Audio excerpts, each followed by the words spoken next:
December 27, 1943. The winter air in San Pietro, in fine Italy, bit with a chilling indifference, mirroring the dread that must have settled deep within the bones of an Obergrenadier from the 15th Panzer Grenadier Division.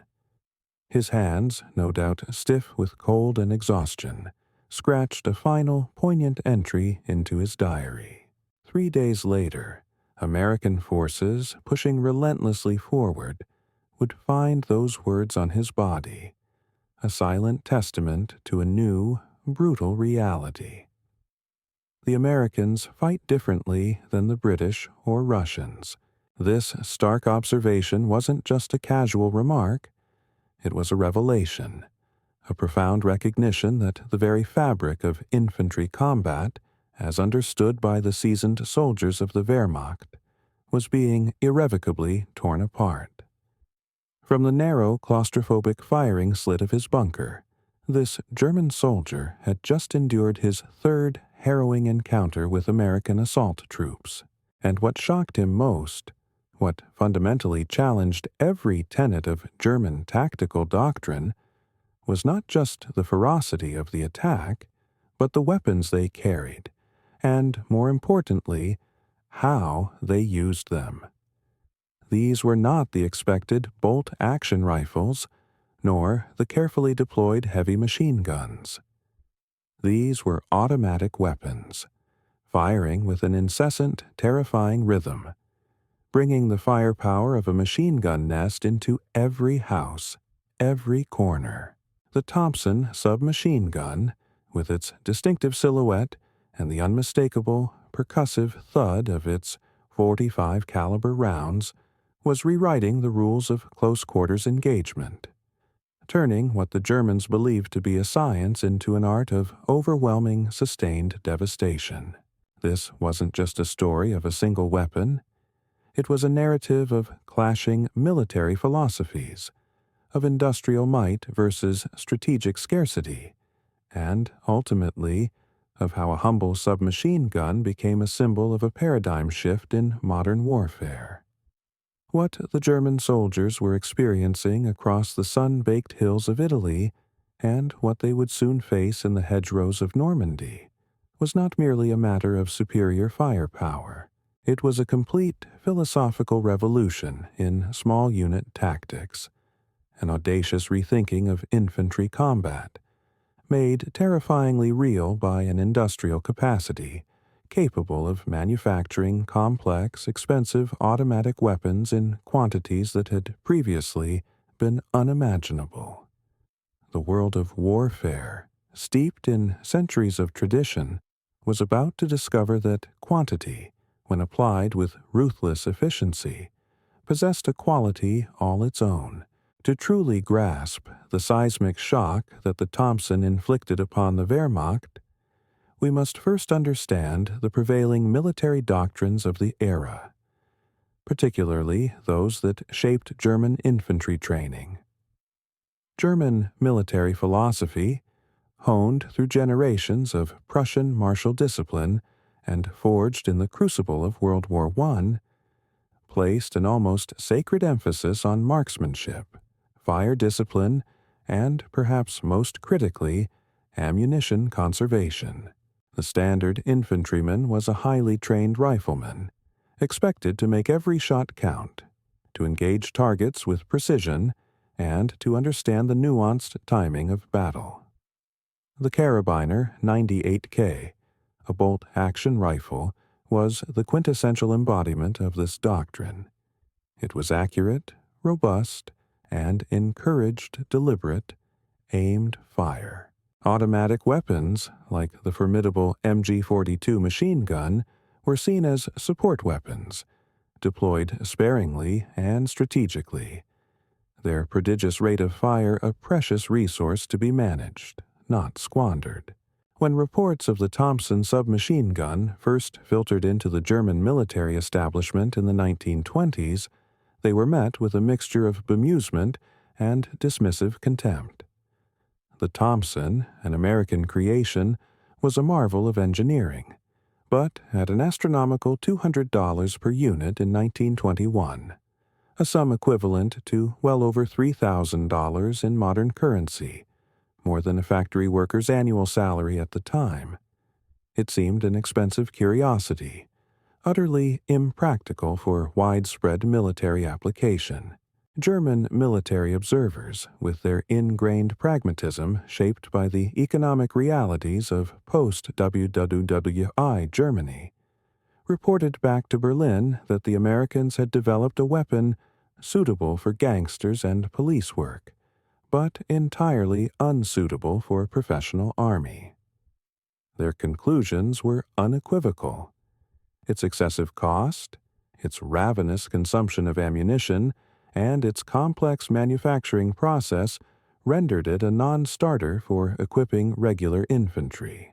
By contrast, their own MP-18, a pioneering submachine gun, could be produced for a mere fraction of that cost, reflecting a very different industrial and tactical philosophy. No army, they confidently asserted, could afford to equip regular infantry with such weapons. This assessment, rooted in sound economic logic from a nation still reeling from war debts and resource limitations, would prove to be catastrophically wrong. The critical flaw in their calculation wasn't just an underestimation of American ingenuity, but a profound failure to comprehend the sheer, staggering scale of American industrial capacity.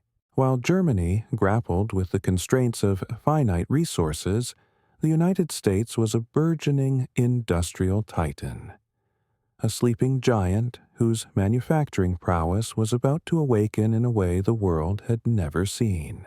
By 1943, the year of our Obergrenadier's fateful diary entry, American factories were not just producing Thompsons.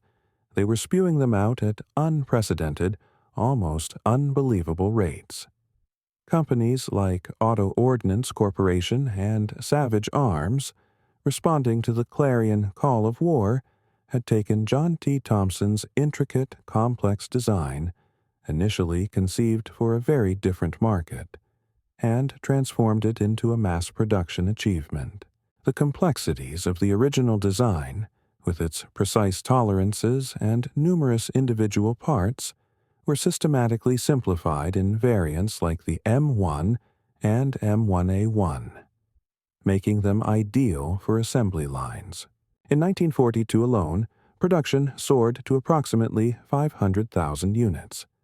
By the war's end, the total number of M1 and M1A1 variants alone reached a staggering 1,387,134 units, contributing to an overall Thompson production total of approximately 1.7 million.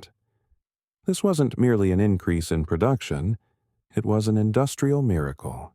Where German doctrine conservatively called for 1 or at most 2 submachine guns per squad, American forces were fielding Thompsons at the company level in numbers that defied conventional military wisdom. The Wehrmacht's own infantry school, as late as 1940, maintained that the submachine gun was a specialist's weapon, reserved for assault pioneers and paratroopers. The standard infantryman, they reiterated, required a rifle for accurate, disciplined fire.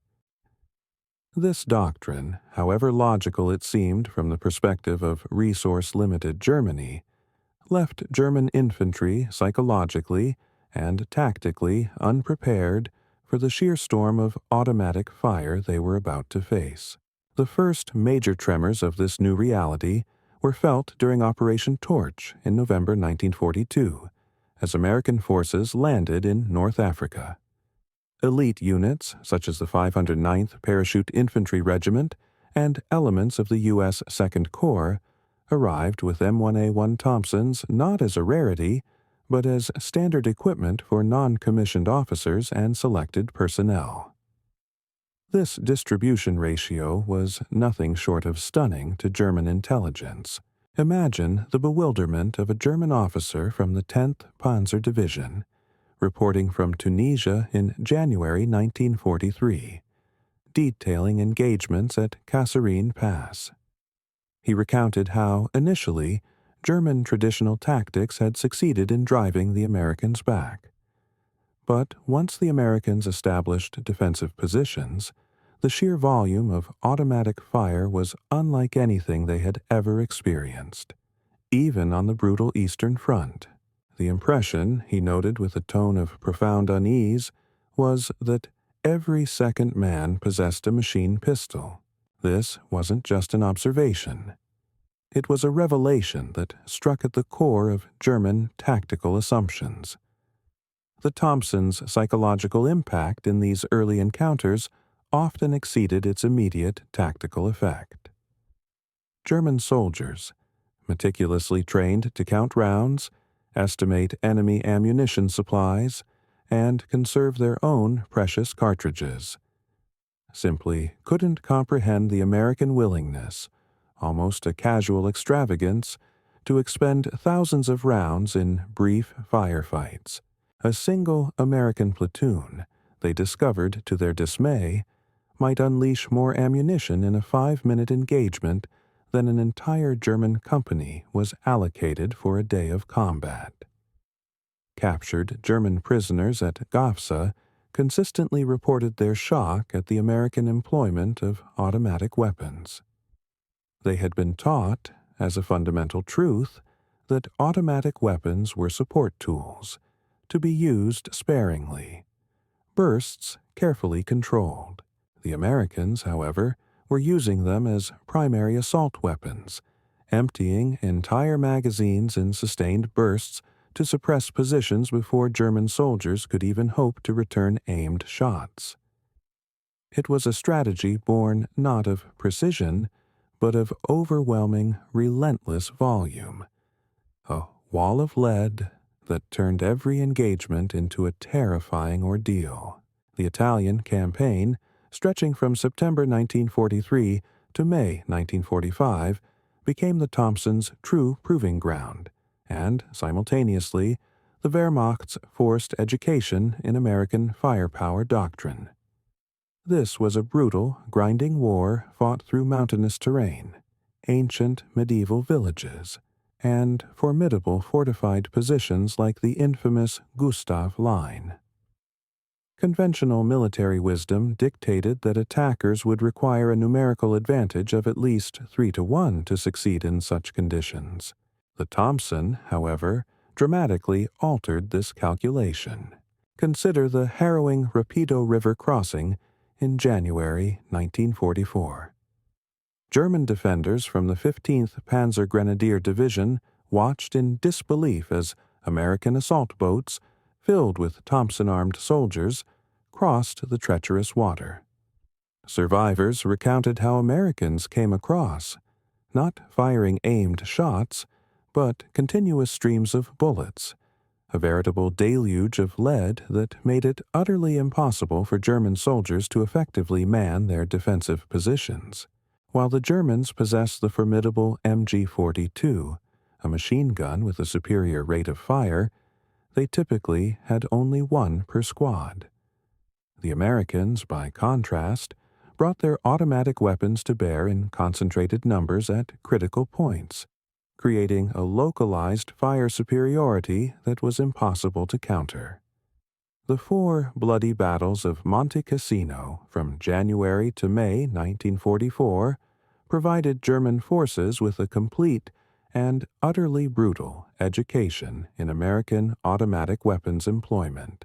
Elite German paratroopers of the 1st Fallschirmjäger Division, veterans of Crete and the Eastern Front, defended the monastery and surrounding heights with grim determination.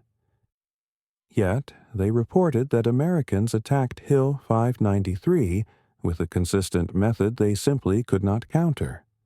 Advancing behind curtains of automatic fire, soldiers firing continuous bursts as they moved, indiscriminately targeting windows, doors, and every possible position, whether occupied or not.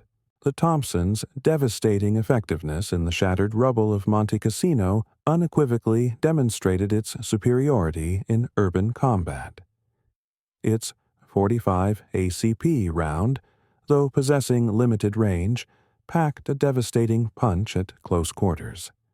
The verified specifications, 600 to 700 rounds per minute for the M1A1, with a muzzle velocity of 920 feet per second, translated into an impenetrable wall of lead at typical engagement ranges under 50 yards. Imagine the terror of a German soldier peering through a loophole, only to be met by an unrelenting spray of heavy caliber rounds, smashing through brick and wood, denying him even a moment to aim his own weapon. The Anzio landings in January 1944 further underscored the American capacity to sustain such firepower-intensive tactics. The beachhead, encircled by German forces for 4 grueling months, transformed into a grim laboratory for automatic weapons tactics. One of the most dramatic and well-documented accounts involved a lone British soldier, armed with a Thompson, who heroically killed 19 German soldiers before finally succumbing at his position, a feat recovered and meticulously recorded by Captain Frank Griesma. British 1st Division, other Commonwealth forces, and the U.S. 3rd Infantry Division extensively employed Thompsons in the brutal, static beachhead fighting. German counterattacks against the Anzio perimeter encountered defensive positions where Thompsons had been liberally distributed from company weapon pools. The 3rd Infantry Division, defending the critical Mussolini Canal sector, even requisitioned additional Thompsons from replacement depots, anticipating the intense close-quarters fighting. A German soldier from the Hermann Göring Division, describing a night attack on February 16, 1944, chillingly reported that his unit had infiltrated to within 30 meters of American positions before being detected. When the Americans unleashed their fire, it wasn't the measured, controlled bursts of a few machine guns. It was a devastating, simultaneous eruption from multiple individual automatic weapons. Half the company was lost in under 2 minutes, he grimly concluded. This wasn't combat, it was an annihilation. When American forces finally stormed the beaches of Normandy on June 6, 1944, German defenders were again confronted by Thompson-equipped assault troops in the very first waves. The 82nd and 101st Airborne Divisions, dropping behind enemy lines, distributed M1A1 Thompsons to squad leaders, assistant squad leaders, and scouts, ensuring that even in the chaos of a parachute assault, immediate, overwhelming firepower was available at the lowest tactical level. Rangers, tasked with the near-suicidal assault on Pointe du Hoc, specifically carried Thompsons for their bunker-clearing operations, where the confined spaces and the need for immediate, decisive suppression made the weapon invaluable. Heinrich Severloh, the machine gunner famously known as the Beast of Omaha, who miraculously survived the brutal battle, later gave interviews detailing the American assault. He recalled that when the Americans finally reached the seawall and began close combat, the dynamics changed completely. The short automatic weapons, what the Germans, with a mix of disdain and grudging respect, called Chicago Typewriters, allowed Americans to run and fire simultaneously, creating a torrent of violence through sheer volume rather than precise, aimed shots. The hedgerow country of Normandy, the infamous bocage, initially seemed to favor the German defenders, with its dense, interwoven hedgerows creating natural fortifications and channeling attacks into narrow lanes. But here, too, the Thompson transformed these confined, brutal battles. American doctrine called for marching fire, advancing while continuously firing to suppress enemy positions, a tactic that would have been unthinkable, and indeed impossible, with the German bolt-action rifles. Carl H. Cartledge, Jr., of the 501st Parachute Infantry Regiment, serving in the thick of the fighting, documented that German field hospitals were filling with casualties from Thompson wounds. While the specific, dramatic quote about Germans fearing the terrible Thompson gun cannot be definitively verified from all available memoirs, the sentiment is echoed across countless German veteran accounts.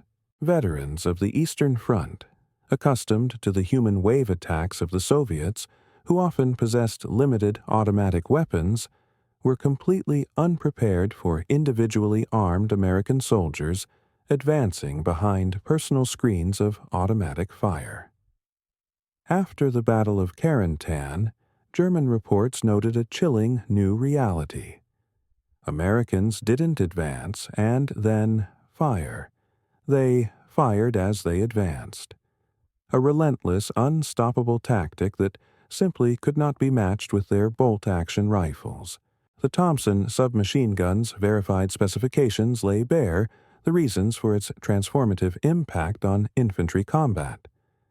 The M1A1 variant boasted a rate of fire of 600 to 700 rounds per minute, while the M919 8A1, with its slightly different mechanism, could reach 600 to 800 rounds per minute. Its magazine capacity typically involved 20 or 30-round box magazines, though the iconic 50 or even 100-round drum magazines, while rarely used in frontline combat due to weight and reliability issues, added to its fearsome reputation.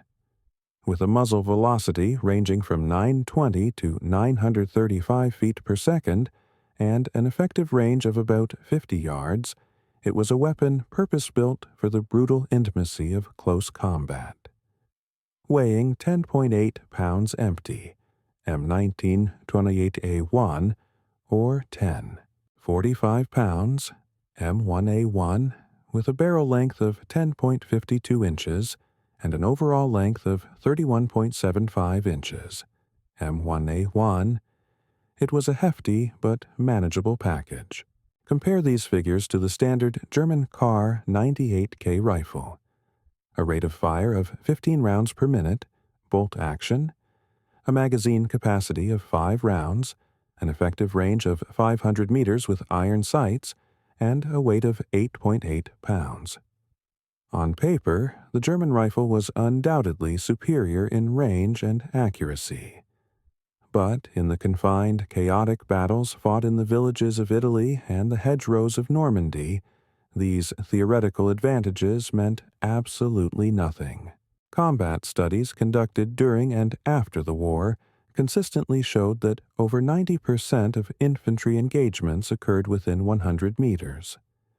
Within this critical range bracket, the Thompson didn't just compete, it dominated absolutely, rendering the long-range precision of the German rifle utterly irrelevant. Wehrmacht analysis of captured Thompson examples revealed a deeper truth about the industrial disparity. The Thompson used precision-machined parts, crafted to exacting tolerances, a manufacturing approach that would have been utterly impossible for German mass production under the increasingly strained wartime conditions. The original Thompson contained over 100 individual parts, each requiring meticulous machining. Even the simplified MAA1, while streamlined, retained complex manufacturing requirements that only the prodigious industrial capacity of America could sustain at scale. This wasn't merely a difference in design. It was a fundamental clash of manufacturing philosophies and economic realities.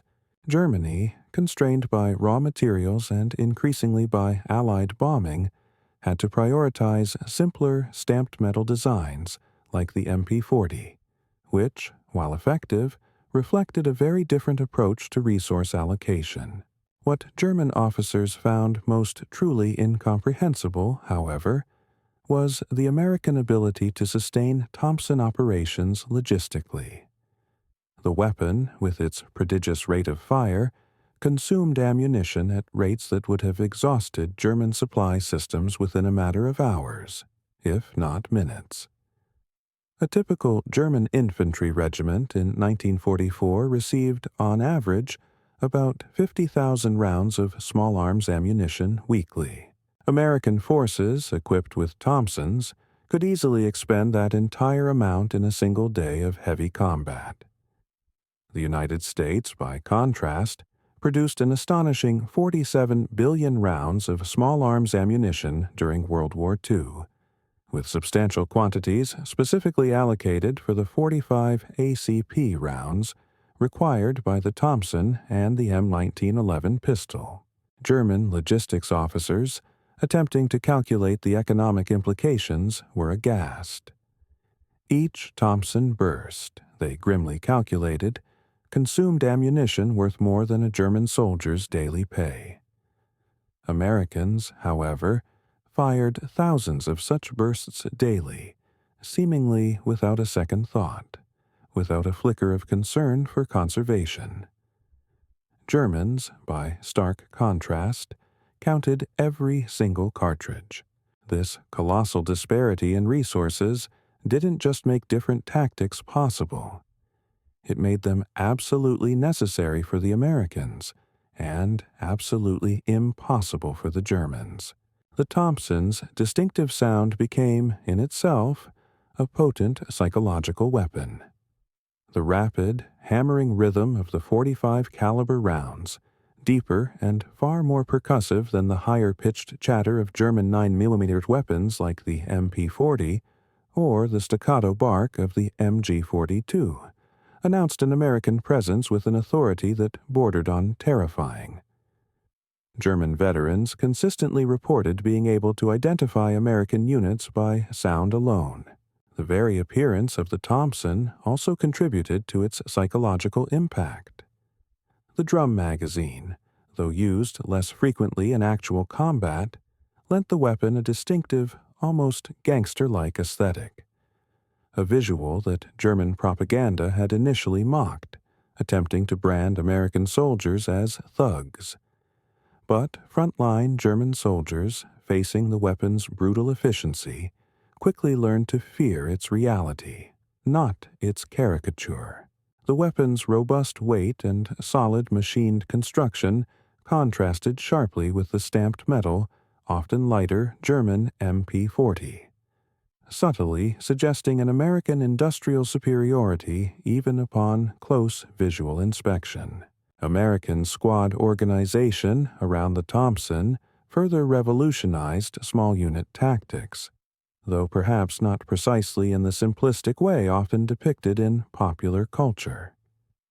Contrary to the enduring popular belief that every U.S. Army rifle squad was regularly equipped with Thompsons, the reality was more nuanced and, in its own way, even more tactically innovative. Beginning around June 30th, 1944, company headquarters maintained flexible weapon pools. These pools typically included 6 M1A1 Thompsons, 6 Browning automatic rifles, bars, and 5 bazookas.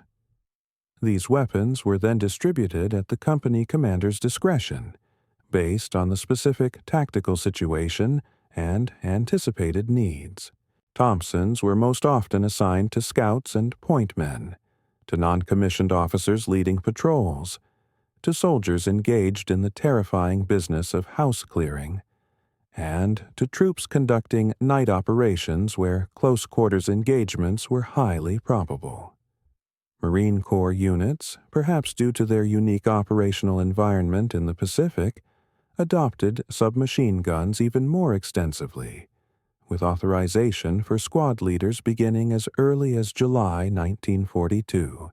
Marine parachute units took this a step further, equipping both squad leaders and assistant squad leaders with submachine guns, representing the highest concentration in standard infantry units. This flexible, adaptive distribution system meant that German forces never truly knew exactly where to expect Thompson fire.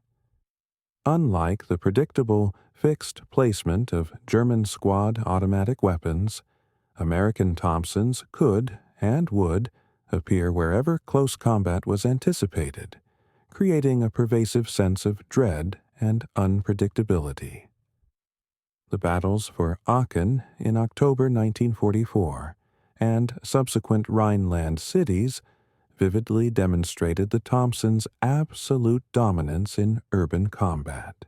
German doctrine for city defense emphasized holding cities from the edges, falling back through successive, well-prepared positions. American tactics, however, enabled by the Thompson, involved aggressive, often audacious penetration deep into built-up areas. German defenders in Aachen from the 246th Volksgrenadier Division reported with a mix of awe and frustration that Americans entered buildings not through doors or windows, where they were expected and could be ambushed, but through walls, floors, and ceilings, literally creating their own entry points. They preceded every movement with bursts of automatic fire ripped through walls and plaster. They fired continuously, whether they saw immediate targets or not, relying on suppression and volume of fire. German ammunition supplies, they knew, would have been exhausted in mere minutes with such seemingly profligate tactics. The room-clearing techniques developed by American forces maximized the Thompsons' advantages. Soldiers would spray entire rooms through doorways before entering, a tactic utterly impossible with bolt-action rifles. German defenders, rigorously trained to wait for clear, aimed targets, found themselves suppressed by an overwhelming volume of fire even before engagements truly began. Their tactical discipline rendered impotent by the torrent of lead. The Battle of Hürtgen Forest, a brutal, drawn-out affair from September 1944 to February 1945, presented conditions that, on paper, should have completely neutralized the Thompsons' advantages. The dense forest, severely limited visibility, and incredibly rough terrain seemed to favor German defenders, who could exploit the environment with their longer-range rifles and machine guns. Yet, even in these hellish conditions, the Thompson proved remarkably adaptable. American forces modified their tactics for forest fighting, using Thompsons to spray fire at treetop level, detonating German wooden-handled grenades and mines often placed in branches, or dislodging snipers. The Thompson's heavy .45 caliber bullets proved superior in forest combat, smashing through undergrowth and light vegetation that would deflect smaller projectiles, effectively creating a path of destruction. Soldiers advanced in lines, maintaining continuous fire to create literal barriers of lead through the dense vegetation, pushing forward despite the natural obstacles. However, the Hürtgen Forest also starkly revealed the Thompson's inherent limitations. Its short effective range meant that German snipers and machine gunners, expertly positioned at greater distances, could engage Americans before Thompsons became truly effective. In some extreme situations, particularly when ammunition resupply became a critical challenge in the dense, unforgiving terrain, some American units actually preferred captured German weapons, especially the accurate Kar 98K, for specific forest combat scenarios where range was paramount. The forest fighting ultimately demonstrated that while the Thompson excelled in close-quarters devastation, it couldn't completely replace rifles in all situations.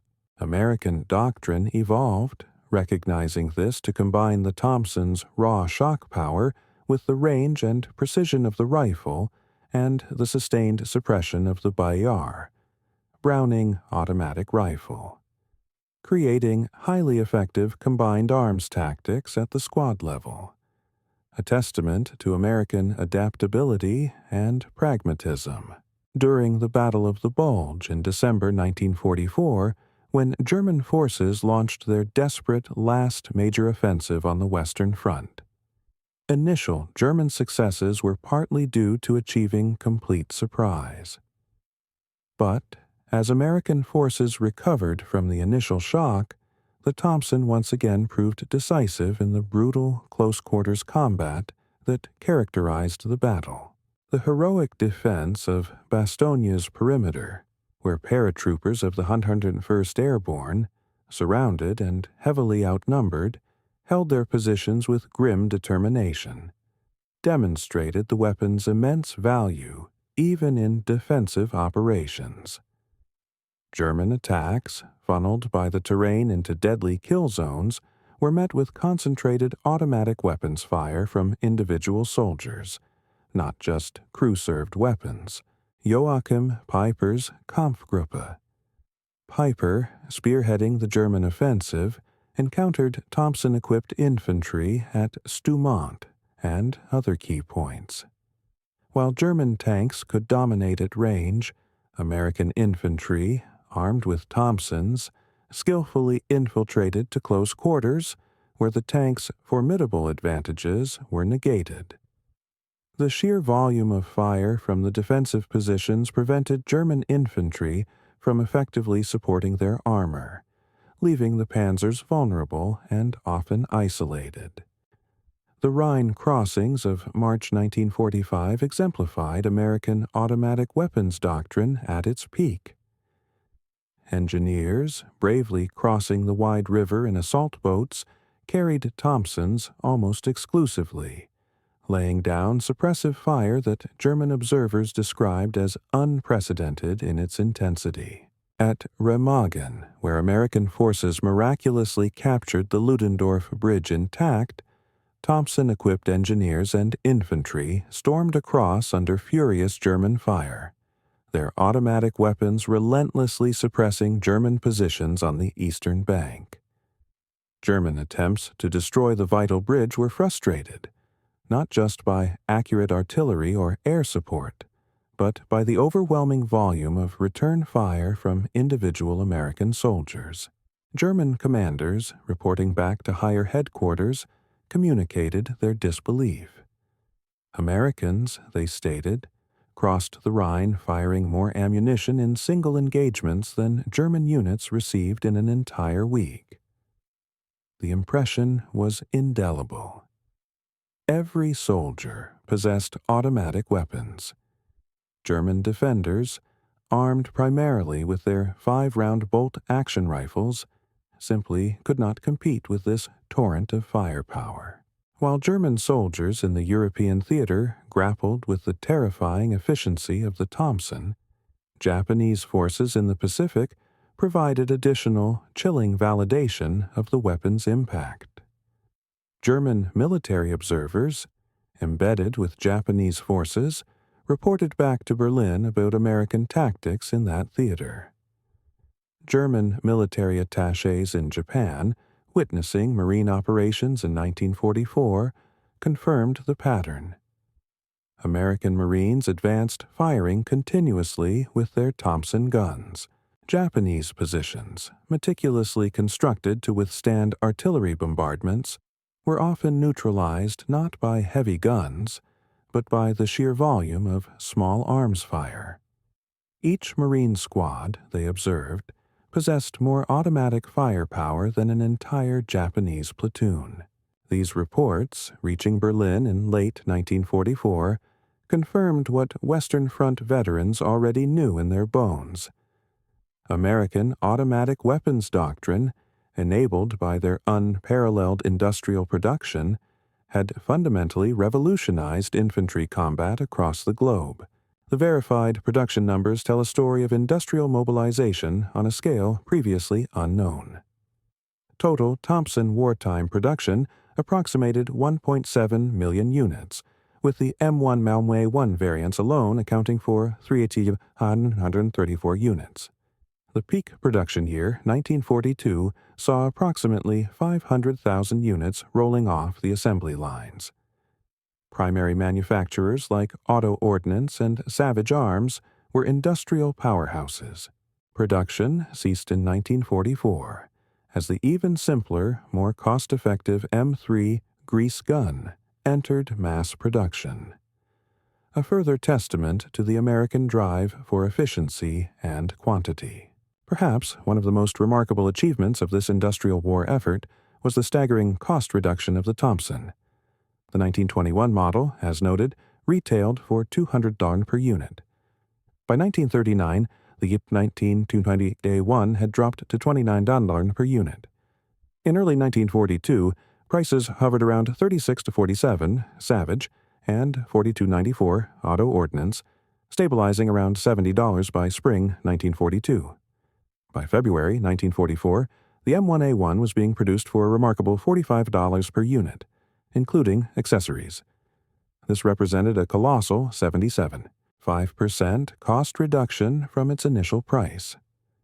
This was achieved through a series of ingenious simplifications, eliminating the complex Blish lock mechanism, removing the cuts compensator and cooling fins, switching from a vertical to a horizontal foregrip, extensively implementing mass production techniques with stamped parts wherever possible, and simplifying the bolt and firing mechanism.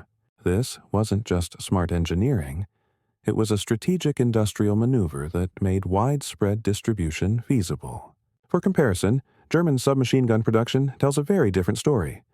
The MP-38 saw 40,076 units produced, followed by 869,792 units of the MP-40 for a total of 910,368 MP-38-40s.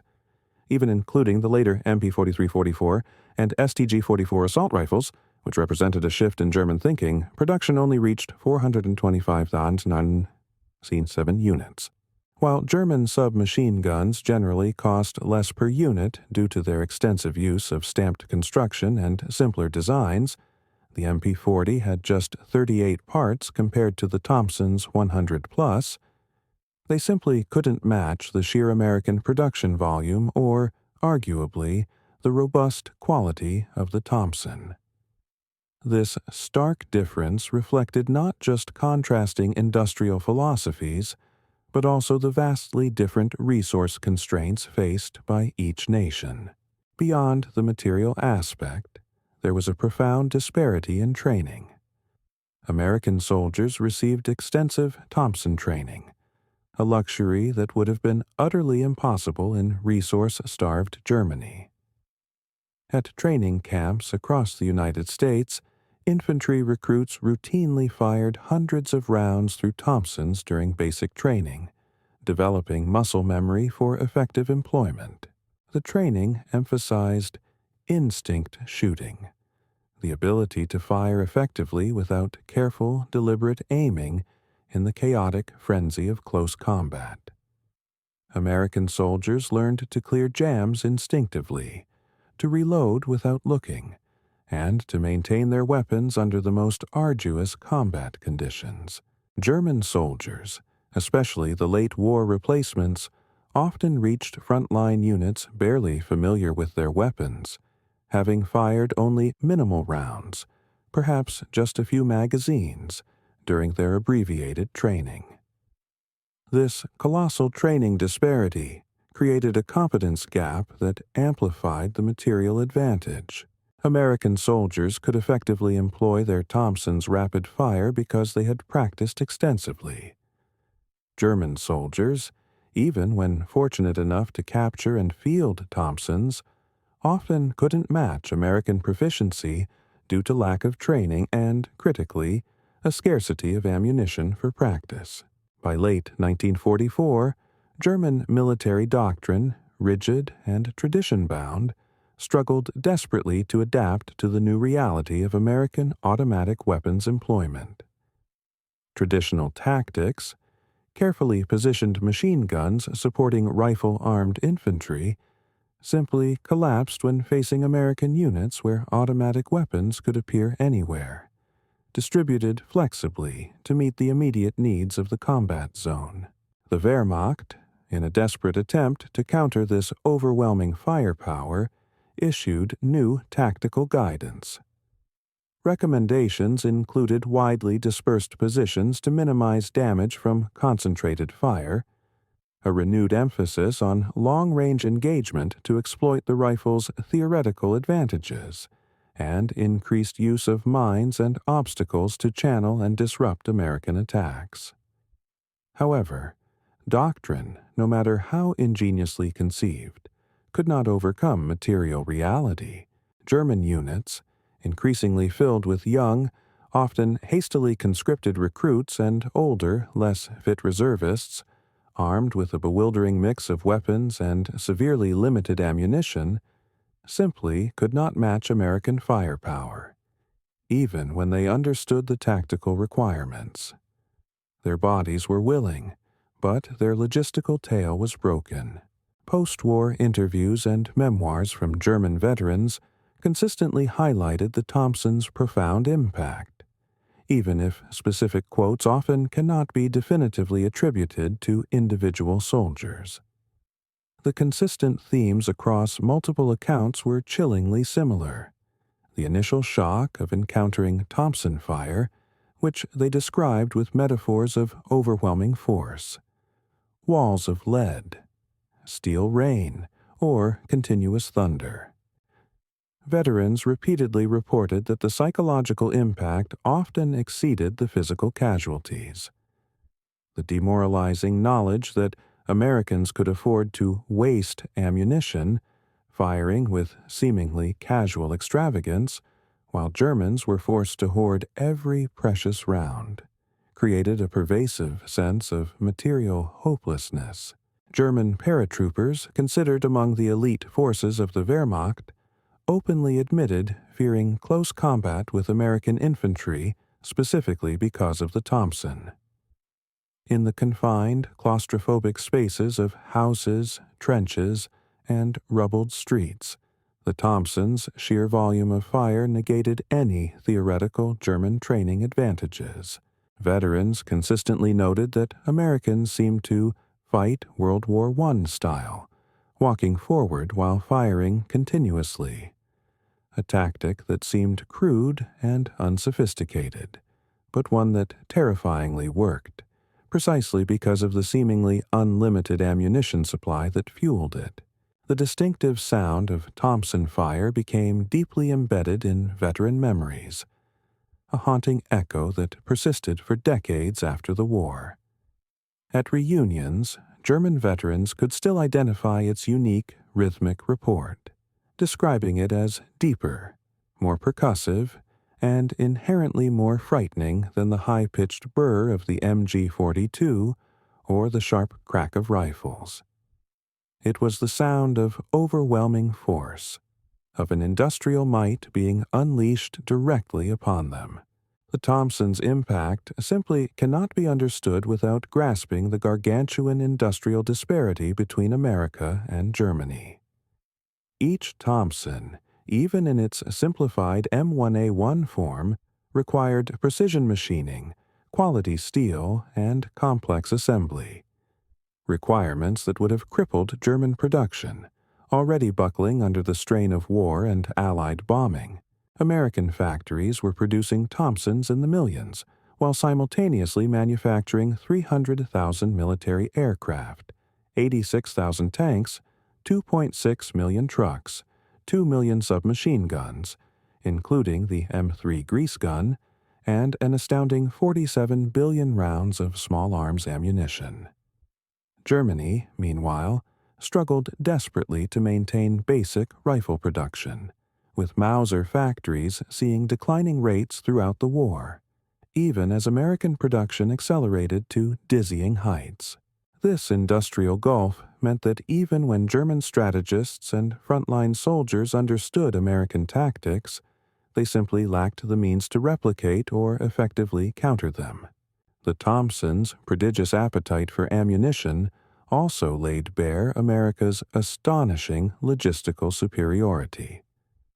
A Thompson gunner might carry 300 rounds in his magazines, more weight in ammunition alone than a complete German rifle with its own combat load. The 45 ACP cartridge itself required more raw materials than the smaller German 9mm rounds. Yet, American forces rarely, if ever, reported Thompson ammunition shortages.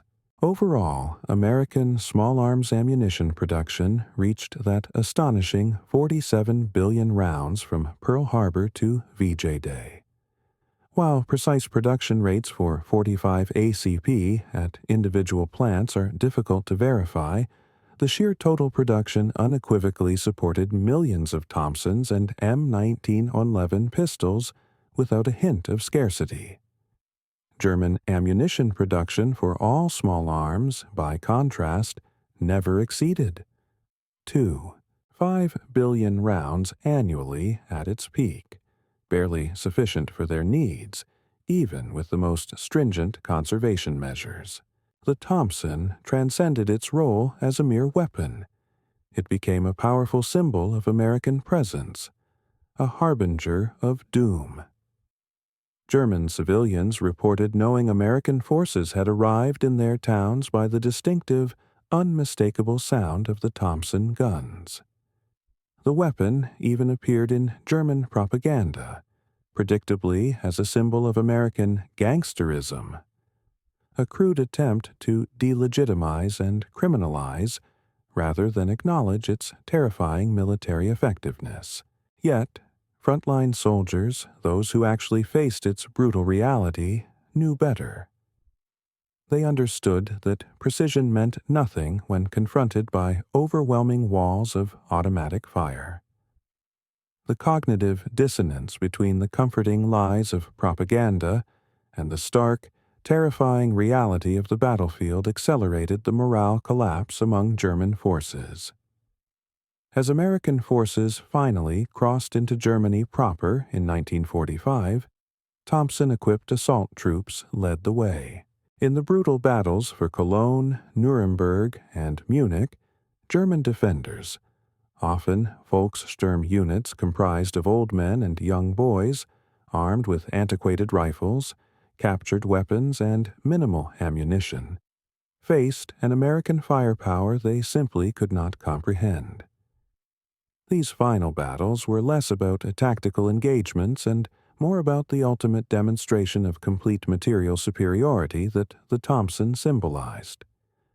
It wasn't battle. It was, in many cases, execution by firepower. German soldiers who became prisoners of war, especially those shipped to camps in the United States, gained a new, chilling perspective on American industrial capacity. They witnessed American troops training with more ammunition in single exercises than German units received in an entire month. This seemingly endless wealth of resources, this casually abundant industrial might, explained their defeat more clearly and viscerally than any strategic analysis ever could. At camps across America, German POWs observed Thompson training, maintenance, and employment. They saw weapons treated not as precious treasures to be endlessly repaired, but as mere tools to be replaced when worn, a testament to an industrial capacity utterly beyond German comprehension. In the immediate post-war period, German military professionals, meticulously studying the reasons for their devastating defeat, consistently cited American automatic weapons employment as a critical factor. The U.S. Strategic Bombing Survey, interviewing dozens of captured German officers about tactical lessons learned, found a remarkable consensus. Senior German commanders openly acknowledged that the Thompson had given American infantry a decisive, undeniable advantage in close combat. German tactical doctrine, so heavily based on the rifle and concentrated machine gun, simply could not adapt to this new reality of distributed firepower. Americans achieved fire superiority at the squad level, a level of localized lethality that Germans could only achieve at the company level. The Thompson, in essence, represented something far larger than a weapon.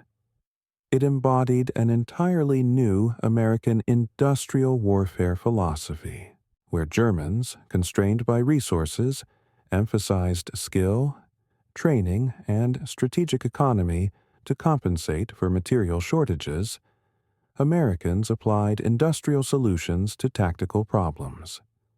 The Thompson, initially expensive and complex, but ultimately produced in millions and made expendable, perfectly represented this pragmatic, industrially driven approach.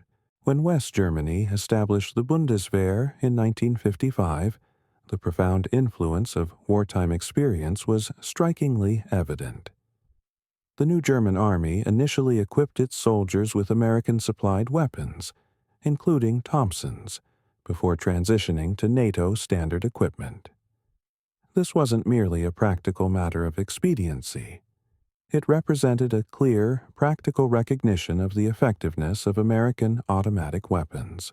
The Bundeswehr consciously adopted tactical doctrines, emphasizing automatic weapons at the squad level, directly acknowledging the hard-learned lessons from facing overwhelming American firepower. The concept of distributed firepower, once revolutionary and terrifying to German soldiers, became standard military doctrine worldwide, a lasting legacy of the Thompson's impact. The Korean War, fought from 1950 to 1953, provided additional stark validation of the Thompson's enduring effectiveness. German military observers, embedded with UN forces, noted with a sense of déjà vu that the very same tactics that had defeated Wehrmacht forces proved equally effective against the relentless Chinese human wave attacks. The weapon that had so profoundly shocked German veterans continued to dominate close combat, operating with brutal efficiency in different terrain, against different enemies, proving its fundamental soundness. Former Wehrmacht officers observing UN forces reported that Americans employed identical tactics: massive, overwhelming automatic weapons fire at close range. The Thompson, which Germans had once dismissed as a weapon peculiarly suited to American abundance, proved universally effective against any enemy relying primarily on rifle-armed infantry, a testament to its inherent combat advantages. The Thompson submachine gun's impact on German forces in World War II transcended its immediate role as a weapon. It became an indelible symbol of American industrial might, unparalleled logistical capability, and groundbreaking tactical innovation. German soldiers who faced Thompson-equipped Americans experienced not just superior firepower, but a profound, terrifying glimpse into the economic colossus they had so foolishly challenged. From the first brutal encounters in Tunisia to the final, desperate battles in Germany, the Thompson relentlessly educated Wehrmacht soldiers about the true, overwhelming nature of modern industrial warfare. Their pre-war doctrine, so confidently based on skilled riflemen and strategically concentrated machine guns, simply crumbled before the relentless, ubiquitous reality of distributed automatic firepower. Ironically, captured Thompson guns became prized possessions among German forces, though the chronic scarcity of .45 ACP ammunition severely limited their widespread use. The Wehrmacht even issued directives about employing captured Thompsons, a revealing detail that underscored both their desperation and their grudging recognition of the weapon's undeniable effectiveness.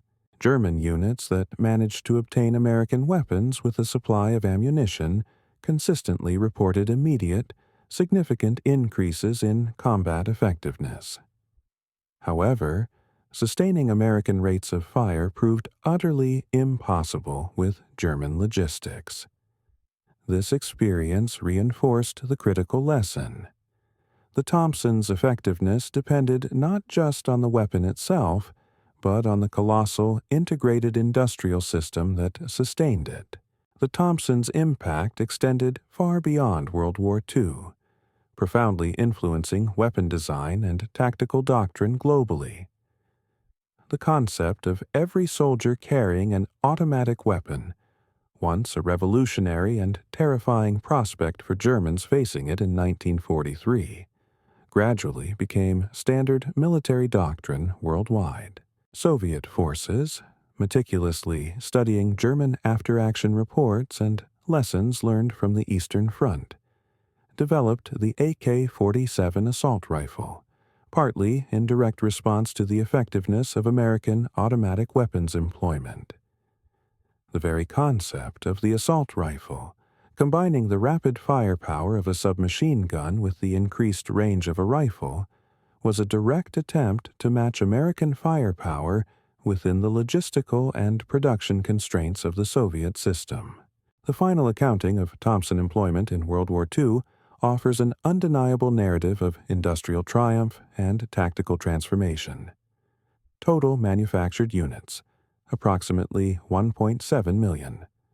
The streamlined M1, M1A1 variants alone accounted for 734 units, with a peak annual production of approximately 500,000 in 1942. The unit cost was dramatically reduced from $200 to $45, a remarkable 77.5% decrease. Distribution patterns evolved. U.S. Army rifle companies maintained weapon pools of 6 Thompsons from June 1944. Marines authorized Thompsons for squad leaders from July 1942. Airborne units received even higher allocations, and elite rangers and commandos employed them extensively. Comparing this to German production, the MP3840 total was 910,368 units. All German SMG types, including early assault rifles, amounted to approximately 1.4 million. American total SMG types, including 600,000 M3 grease guns, reached approximately 2.3 million. The sheer scale is breathtaking. Beyond these cold statistics and strategic analyses, the Thompson's impact was most profound at the individual level, in the heart and mind of the German soldier.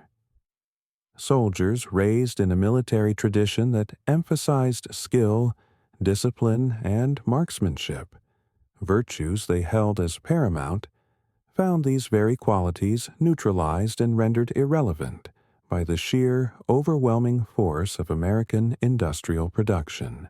Young German soldiers, many conscripted in their teens by the war's end, faced an American firepower they simply could not match, nor truly comprehend.